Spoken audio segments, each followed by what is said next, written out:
कहा जाता है कि दलितों का 5000 वर्षों तक सामान्य वर्ग ने शोषण किया है। क्या है कोई?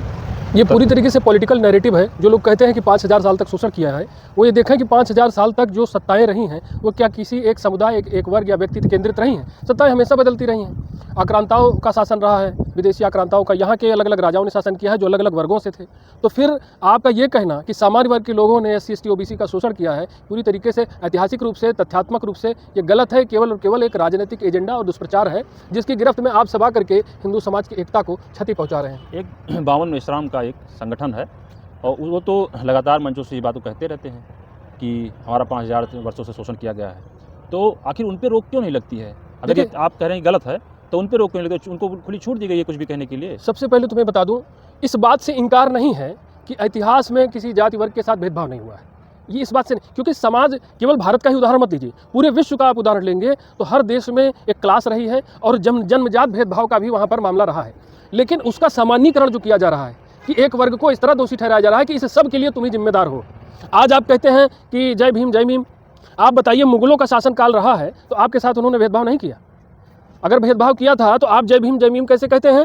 क्या इसका परिणाम आपको नहीं मिला? पाकिस्तान में भी मिला। ये तो मंच से बावन विश्राम जी को बोलना चाहिए कि उनके साथ, हमारे साथ हुआ कि नहीं। वो लोग तो ये कहते हैं कि जो यहाँ के मुस्लिम हैं ये स्वदेशी हैं, ब्राह्मण विदेशी हैं। मैं इनसे पूछना चाहता हूँ कि अगर मुस्लिमों के शासनकाल में आप शोषित रहे हैं तो आज आप क्यों जय भीम करते हैं?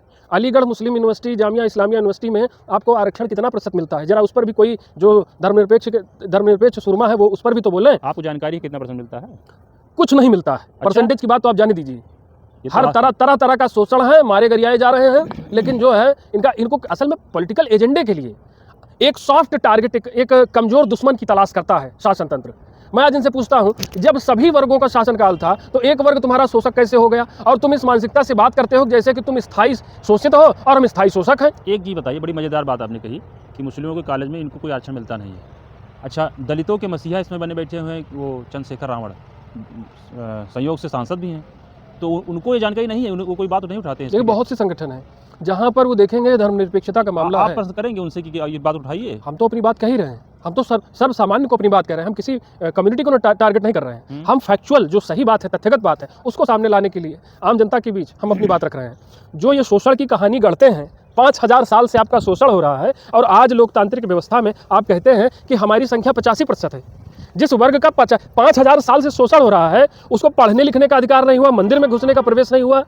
तुमको खाली बच्चे पैदा करने का समय मिल गया, पढ़ने का समय नहीं मिला, आगे बढ़ने का समय तुमको नहीं मिला। तो ये एक पॉलिटिकल नैरेटिव है।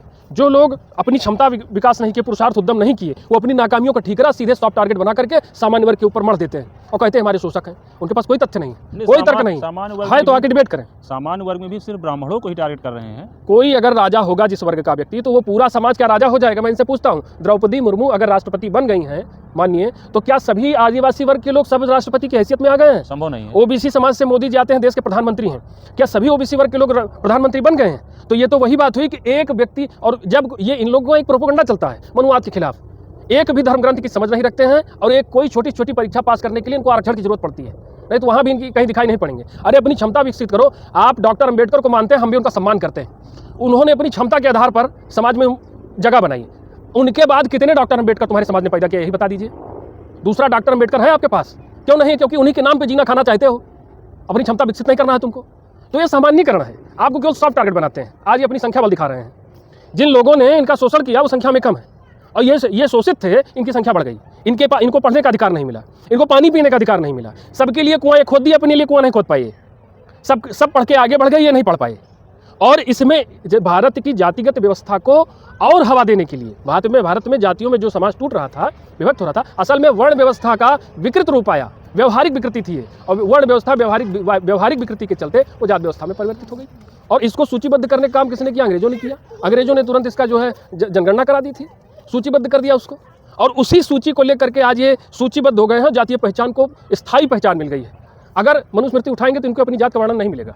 वहाँ जाति नहीं है, वहाँ है कि सोशल मोबिलिटी थी, सामाजिक गतिशीलता थी। अगर कोई अध्ययन करता, सात्विक चिंतन मनन करता, उसका आचार व्यवहार अच्छा होता तो ब्राह्मणत्व के दर्जे को प्राप्त करता। उदाहरण के तौर पर ऋषि वाल्मीकि, संत रैदास, इनका उदाहरण इनको नहीं समझ में आएगा कि उन्होंने सामाजिक गतिशीलता को अपनाते हुए कैसे अपना सामाजिक स्तर ऊंचा किया। कोई अगर देश धर्म की रक्षा के लिए कार्य करता, क्षत्रिय बना वो। किसी ने वाणिज्यिक गतिविधियां और कृषि का काम देखा तो वैश्य बना। और सेवा वर्ग और कौशल के वर्ग में जो आया वो जाकर के शूद्र स्तर को प्राप्त हुआ। तो जो इन्होंने माना कि मैं सबसे निचले पायदान पे हूँ, अरे तुम सबसे निचले पायदान पर नहीं, सबसे महत्वपूर्ण पायदान पर हो। आप कोई व्यवस्था चला रहे हैं, कंपनी चला रहे हैं, तो कंपनी का डायरेक्टर आप मान लीजिए पॉलिसी का काम देख रहा है, निगरानी का काम कर रहा है, फिर उसके लिए जो हैंड्स काम कर रहे हैं, जो पूरी मशीनरी लगी हुई है, उसमें एक भी सेटअप अगर हटा दिया जाए तो वो व्यवस्था ध्वस्त हो जाएगी। तो इस पूरे दुष्प्रचार के लिए को एक्सपोज करने का काम हो चुका है, लोग जान रहे हैं, लेकिन जानकर भी अनजान इसलिए बन रहे हैं क्योंकि सामान्य वर्ग को नीतिगत उपेक्षा का शिकार बनाया जाए। नौकरी की बात होगी, ऐसी नीतियां बनेंगी कि वो उपेक्षित हो जाएगा। आज सामाजिक सुरक्षा की हर योजना से मध्यम और सामान्य वर्ग बाहर हो गया है। लो इनकम ग्रुप हर वर्ग में है, सामान्य वर्ग क्यों बाहर हो गया है? उसके लिए कोई योजनाएं नहीं है। ये लोग कहते हैं कि आपको ईडब्ल्यूएस मिला है, ईडब्ल्यूएस की जद में कितने लोग आ रहे हैं बताइए? ईडब्ल्यूएस का क्राइटेरिया 10% का आर्थिक आधार पर होगा और तुम्हारा जात के आधार पर होगा। तुम्हारा शोषण नहीं, तुम्हारा संरक्षण हुआ है और एक दुष्प्रचार के तहत तुम अयोग्य होते हुए भी उच्च पदों पर आसीन होना चाहते हो, हाथ में कटोरा लेकर।